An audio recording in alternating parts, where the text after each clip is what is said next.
আরজি করার পর ডাক্তারদের নিয়ে বিরাট কর্মযজ্ঞ।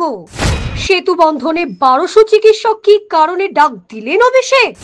এবার এই চিকিৎসকদের সাথেই সেতু বন্ধন কর্মযজ্ঞ করে ড্যামেজ কন্ট্রোলে নেমে পড়েছেন তৃণমূলের সর্বভারতীয় সাধারণ সম্পাদক অভিষেক বন্দ্যোপাধ্যায়। নিজের লোকসভা কেন্দ্রে 1 মাস ব্যাপী স্বাস্থ্য পরিষেবা সংক্রান্ত কর্মযজ্ঞ শুরু করতে চলেছেন অভিষেক।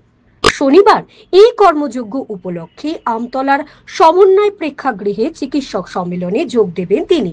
সূত্রের খবর, শনিবারের কর্মসূচিতে যোগ দেবেন 1200-রও বেশি চিকিৎসক। তাদের মধ্যেই থাকবে 300-র বেশি জুনিয়র ডাক্তাররাও। এছাড়াও প্রায় 300 জন মহিলা চিকিৎসকও থাকবেন শনিবারের কর্মসূচিতে। প্রসঙ্গত, আরজি করে তরুণী চিকিৎসক ধর্ষণ হত্যাকাণ্ডের পর রাজ্য জুড়ে দেখা গিয়েছে সরকার বিরোধী মনোভাব। জুনিয়র চিকিৎসকদের আন্দোলন ছড়িয়ে পড়েছিল সমাজের সর্বস্তরে, যদিও এখন সেই আন্দোলন অনেকটাই থিতিয়ে গিয়েছে।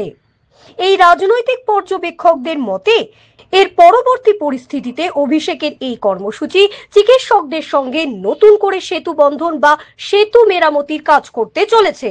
যদিও আনুষ্ঠানিকভাবে জানানো হয়েছে, ডায়মন্ড হারবারের 7টি বিধানসভা এলাকায় গোটা জানুয়ারি মাস জুড়েই স্বাস্থ্য শিবির হবে।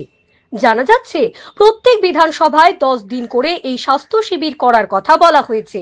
সেই কারণে এই বিশেষ সম্মেলনে ডাক দিয়েছেন অভিষেক। অনেকে আবার অতীত মনে করিয়ে দিয়ে অভিষেকের এই কর্মসূচিকে স্বাস্থ্য ব্যবস্থায় আরো একটি ডায়মন্ড হারবার মডেল বলে অভিহিত করেছেন। প্রসঙ্গত, 2021 সালে করোনা কালে বিধানসভা ভোট পরবর্তী সময়ে প্রথম এই ডায়মন্ড হারবার মডেলের কথা শোনা গিয়েছিল অভিষেকের মুখে। এর আগে চিকিৎসকদের নিয়ে তৃণমূল সেনাপতি অভিষেককে এমন কোনো বৈঠক কিংবা কর্মসূচি করতে দেখা যায়নি।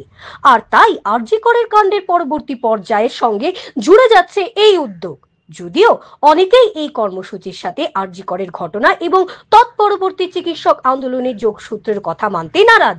এই প্রসঙ্গে দলের এক প্রবীণ নেতা বলেছেন, এ হলো সমান্তরাল স্বাস্থ্য ব্যবস্থা তৈরি করা, যার ফলে সরকারের হেয় প্রতিপন্ন হওয়ার অবকাশ থাকছে।